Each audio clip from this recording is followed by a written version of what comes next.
I wasn't enjoying living where I was. And I know working with Dashdot, especially having those strategy sessions when we were looking to buy my investment property, it really kind of helped me see a different point of view and kind of look at the cash flow, the capital, and kind of, the rental yield. And then I actually did ask Dashdot to do it for my property, but the estate was so new, there's no data on it. So I started doing my own research. I kind of looked at what the rent was going on similar places and was like, okay, if I rent my house out and try to turn this into an investment, and kind of, did my numbers and was like, it's actually not worth it for me. Realised, it wasn't worth it for me to rent, especially, it was a townhouse. Every single house on the street looked exactly like mine.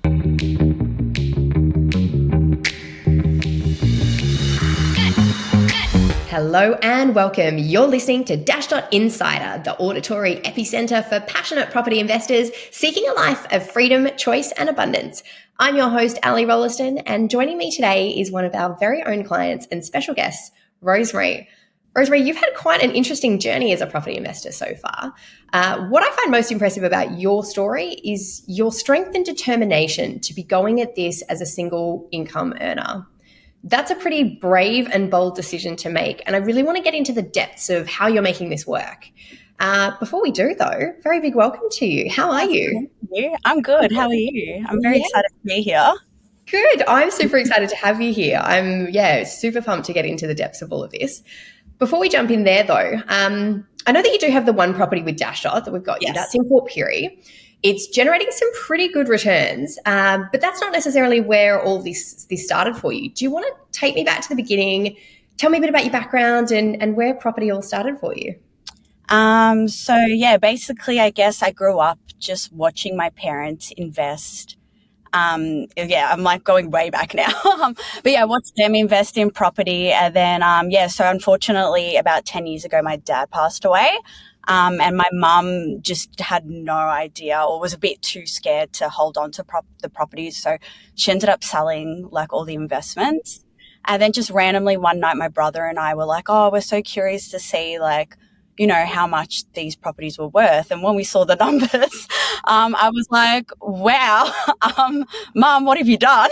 And I guess from then I was just like, and then it kind of made me realize, my mum ended up, she's a widow now. And I was like, wow, I don't want to be in that position. I'm single. I'm on my own. I'm like, I don't want to be in that position where I'm not, not saying my mum's not educated, but kind of scared or not educated enough to have known how to kind of get through it on your own. That's when I started doing a little bit of research. And then I also have an Italian, like my background is Italian. So in the very traditional Italian way, it's, buy a nice house in the suburbs, live in it, get married, have kids. And I'm like, oh, well, I did buy a house, not through Dashdot. So my first property was in a new estate. I bought on my own when I was 26. Oh wow, 26. Good for you. I didn't move in until I was 28 because, it took a very long time to build. But, once I moved in, I kind of just sat there in this suburb and I was like, this life is not for me. Wow. Okay, so your journey in property yourself didn't necessarily start out on the investment strategy. You were actually buying yourself somewhere to live. Yeah, so I think it was just kind of, my brother did it, my cousins did it. It was just like the Italian mentality that, you buy that house, you live in the house you own. And I just remember one day like looking at all these properties and just going inspection after inspection and then coming out crying because I'm like, I can never afford this. Like this is way too out of reach. Like I can never live in a place I want. And I ultimately bought in a suburb, new estate. There was nothing around. I had kangaroos in my front garden. And I was like, it was cute, but, you open my front. Yeah, at 28, you kind of want to, you've maybe want to be a bit closer to the city. And I work in the city and I was, it was taking me 3 hours a day to travel to and from work. You felt that you had to compromise on what you really wanted in your own home to get into the property market. Yes. Definitely. So I was, kind of living in this suburban life that I didn't want to be living. And I was like, because it was the only thing I could afford. at the time. So yeah, that's when I was living there. I was like, this life isn't for me. And then So was that when ultimately, you decided to start investing then? well, I actually decided I knew I wanted to be an investor from, I would say maybe 18, 19. It's just at that point in time, I just didn't think it was ever going to happen for me, just purely that I was a single girl kind of living alone. And then my cousin is actually really good friends with someone, Liv, who you guys work closely with. And yeah, she got me in touch with Dashdot, and I was like, oh, actually, maybe I can do this. Wow. Okay. So what I also find really interesting is that you actually decided to buy your own place to live in, knowing that you wanted to still be a property investor, but you prioritized that. And then you went into the investment path and you did all of this on your own. Yes, and I didn't even think about, because I know, we're kind of big on rent vesting, and that just wasn't a vocabulary in my vocabulary at all. I just thought I live in a house that I own, because I still had that traditional Italian kind of mentality that I'm like, Australian dream as well. Yeah. yeah, pay your own mortgage, and then I had a goal at buying 5 properties by 35. However, while I was big goals, big dreams, I just didn't think it was possible, and I had it written down, but I didn't really think about taking those steps, just because I was already living in my one house. I was already like, I can't afford another one right now. Didn't even think about rent vesting, didn't even know it was a thing. And that was until I started talking to Dashdot. And it kind of just changed my views on everything. So I ended up selling that house. Oh, wow. That's a big decision to make in itself. Like one thing to buy, that can be quite scary, but selling too. So tell me kind of how you came about to that decision to sell. So I decided to sell. It was after I worked with Dashdot and we bought my first investment property. Okay, so you've got your principal place of residence that you built. You then came to Dashdot and kind of went, all right, I can be an investor and a homeowner. Went down the path and bought an investment property, and then you kind of had a change of mindset on the home. Yeah, because I wasn't enjoying living where I was. And I know working with Dashdot, especially having those strategy sessions when we were looking to buy my investment property, it really kind of helped me see a different point of view, and kind of look at the cash flow, the capital, and kind of, the rental yield. And then I actually did ask Dashdot to do it for my property, but the estate was so new, there's no data on it. Yeah, that often So happens I in that just space. Yeah. yeah, so I started doing my own research. I kind of looked at what the rent was going on similar places and was like, okay, if I rent my house out and try to turn this into an investment, and kind of, did my numbers and was like, it's actually not worth it for me. That's a hard pill to swallow in itself. Yeah, good for you for going about and being curious enough to, go out there and find the facts. Yeah, so I realized, it wasn't worth it for me to rent, especially, it was a townhouse. Every single house on the street looked exactly like mine. Every single house on the street was also up for rent. Not every single, but most of them. And I was like, so I initially had my place up for rent for maybe a month, and we Oh just, wow. wasn't getting any hits. And I was like, you know what? I said to my mum, I was like, if we have to wait another week, I'm like, I'm just going to sell it. Um, That's really incredible, and I guess there's a bit of a supply and demand issue going on there that it just wasn't there. Okay, so not getting a tenant and then deciding to sell. That's big. Walk me through it. Yeah, so I actually only just sold maybe a month or two ago. Oh Kind of, wow! yes, thank Congratulations. you. It feels so good.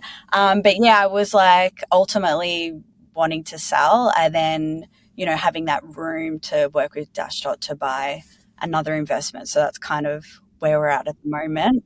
And now I'm living in a location I want to be living in, renting an apartment, no garden. Like, it's great. Um, Amazing. So you've accidentally stumbled into become a rent investor. yes.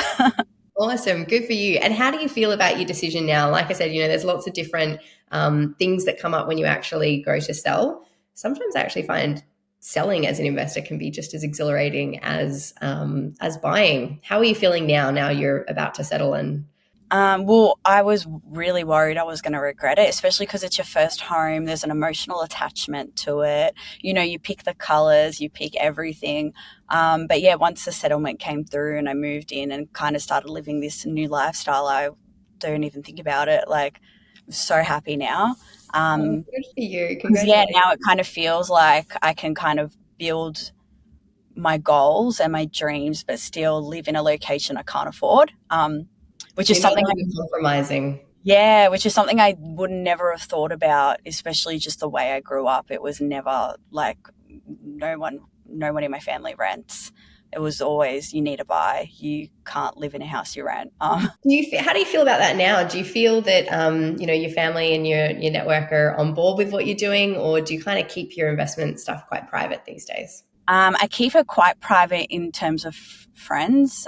Maybe just my mum and my brothers. I do talk to them about, just because obviously they know what's going on. I think my mum was a little bit hesitant at the start because for her mind it was like, how can you put all this work into buying this house and then 2 years later getting rid of it to rent. Yeah, Um, it's still scary, right? It can, especially for mums. Yeah, well, especially because she's like, oh my God, what happens if they kick you out? Or, what happens if that was her point of view. And I was like, yeah, you find another one or I live with you. She would have loved hearing that. But yeah, I guess she did quite the opposite of what you did. And I suppose, you sort of saw that eventuate growing up. Did that sort of impact your decision, do you think? Yeah, definitely. I think, well, not so much. I think because I'm living such a different lifestyle to how my parents lived as well. I think, they got married, had kids, and I'm kind of, I'm single and I'm like, well, I don't really need a house. I don't know how to mow the lawns. Like, my brother was coming and doing it for me. I'm like, it Well, doesn't, that's a good brother. yeah, I know. Poor thing. So I was like, yeah, it doesn't really suit. So, after you explain it to my mum and, she got it in the end and now she came and looked at the apartment and she's all excited for me and yeah. Oh, nice. Okay. So you're happily ever after now, it sounds like. Tell me a little bit about that experience buying that property in Port Pirie. Was that sort of scary for you? Because it wasn't your first property that you'd ever bought. You'd bought one before. But being an investment, was it different? I think initially it was scary because I was just like, how can someone who has one income, like, I think I would have just turned 30 at the time. I'm like, how can I have another property? Like, that's impossible. So it was a bit scary at the start, because I was just like, this, like, It's not possible, no right? one does this. Yeah. My friends aren't doing it. So I was just like, I can't, like, can I? I don't know. But I think after that strategy call honestly changed my life so much. Oh, wow. It Thank was so, you. I think because you had the numbers in front of you, every single dollar was thought about, how much, the insurance and everything, every kind of outside cost or fee or whatnot that isn't kind of included in the purchase cost was thought. So you kind Did of you knew do that same process when you bought your property? Like that level of, um, my permanent place of residence. yeah. No, I did not do that. Okay. Okay. So it was I quite a did it. different experience. Okay. Yeah. With that one, I was just hoping for the best.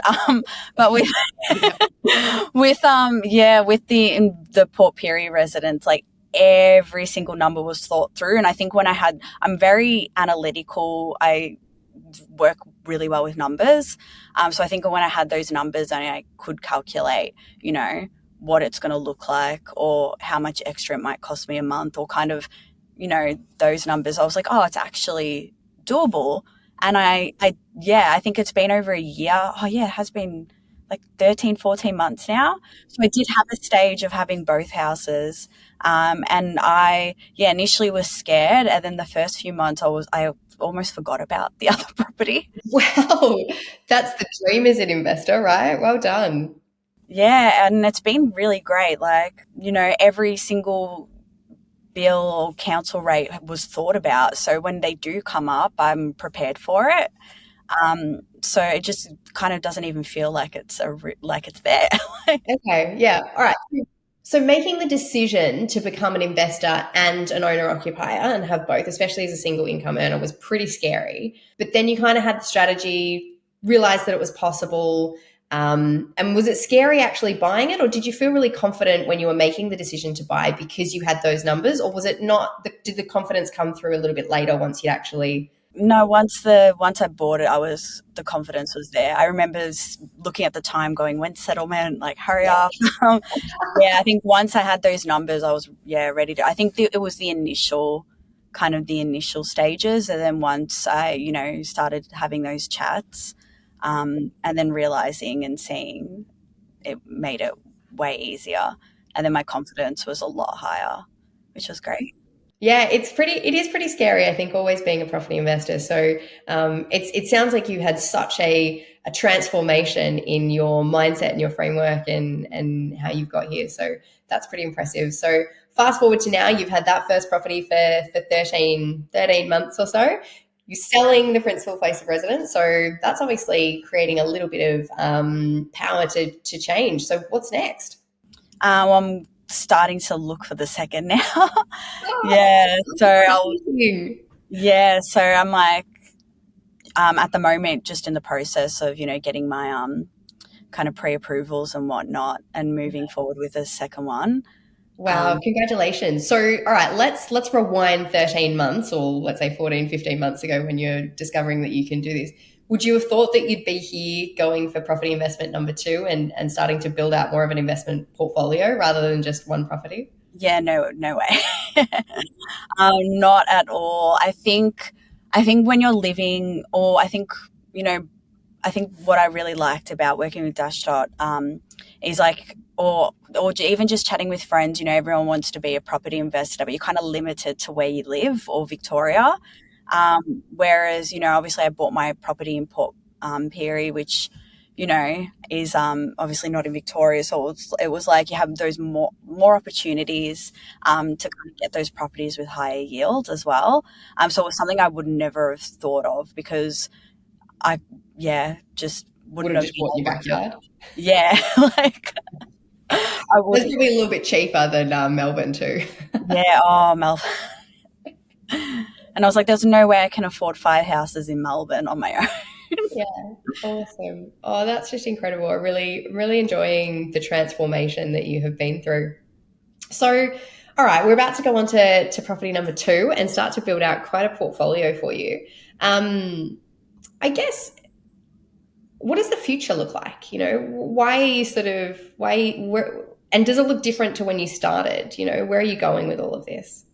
Yeah, it definitely looks different to when I started. I think when I started, I was like, oh, I would love to own a few properties and just have like a little bit of extra income coming through and work maybe 3 days, 4 days a week in my career.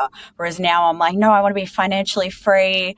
I'm like, I want to, by 40, have kind of, an income stream from property that covers my wage, and just travel and spend time with family, and kind of maybe work on side projects. I actually do Pilates teaching for fun on the side. So I'm like, maybe just do that. Like, something that kind of more aligns to, I'm really into fitness. I love going to the gym. So I'm like, I would love more time.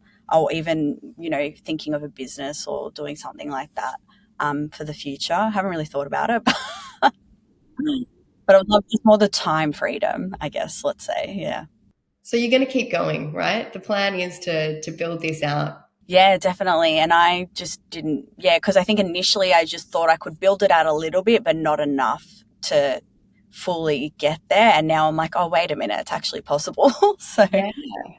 Awesome. So your goal, you mentioned earlier you were wanting to have five properties by 40. Is that still the plan, or is your plan more around having the passive income and the lifestyle in the future? yeah, it's more about the passive income now. So it's not so much the number of properties, just to cover kind of what my salary is, and Yeah. go from there. Cool. So do you feel that if that goal has changed a little bit, then do you think that that's sort of your experience and what you've been through over the last 13 or so months that's kind of changed that? Definitely. I think looking at it from a different point of view, or looking at property investing from a different point of view. There was just so many metrics they didn't think about, or not knowing the difference between capital growth and cash flow, and the different, like, having different properties and what they mean in your portfolio, and how they can kind of contribute to different things. So now that I've kind of learnt all that, I feel like it's definitely helped a lot. Yeah, awesome. It sounds like being really strategic about, your first investment property is also changing where that's going to lead you in the future. That's awesome. Yeah, there's so much power in all of that. Okay, so it's not about how many properties anymore. This is just about creating the lifestyle and the dream that you want and being able to pursue your passions, really. Yes, definitely. Cool, awesome. What about any sort of lessons? Like if we could rewind 13, 14 months ago, and your perspective is that it's not possible for you to do this on your own, especially having your own home and be an investor, what would you tell your old self now? Um, I kind of wish I did it earlier. I think because when you're so scared, of having that mindset that it's not possible, you don't kind of research, or you don't ask questions, or you don't get those, people who are more knowledgeable in that subject on your side. And I think maybe just be a bit more curious and ask. Because the worst case scenario is it isn't possible, but like at least you've got your facts before you come to that conclusion, rather than just assuming. Okay, so looking back at everything that you've achieved so far, taking it back to 26 when you started this journey and you decided to buy your own property and go down and build a house. That's a pretty big decision as a 26-year-old. What would you say the most important lessons that you've learnt as a property investor in those 4 or 5 years? I would say the most important lesson, is not to buy a cookie cutter home. Um, I think, yeah, or even in a newer state. I mean, it's different for everyone. I think it's just dependent on what your goals are. I don't want to say don't do it, but I think something I really struggled with, especially when I wanted to rent it out and even sell, was like, every single home is the exact same. They all look the identical. So it's like, what makes your house different to the Okay. rest? Yep. So So point I of think, difference. yeah, and I think like, again, like if your goal is to live in have a family, like I think maybe that is the right move. But obviously that wasn't my goal. So yeah, I think I would never do that again. That was the biggest lesson. Yeah. Awesome. Well, thank you so much for joining me today, Rosemary. It's been an absolute pleasure hearing your very inspiring and insightful words. Um, what is what I've really taken from today is that you've got to stay true to who you are and what's important to you, that you can do it as a single income earner. It's certainly achievable to do it on your own, and potentially being a bit more curious and learning a lot before you're sort of making these big decisions.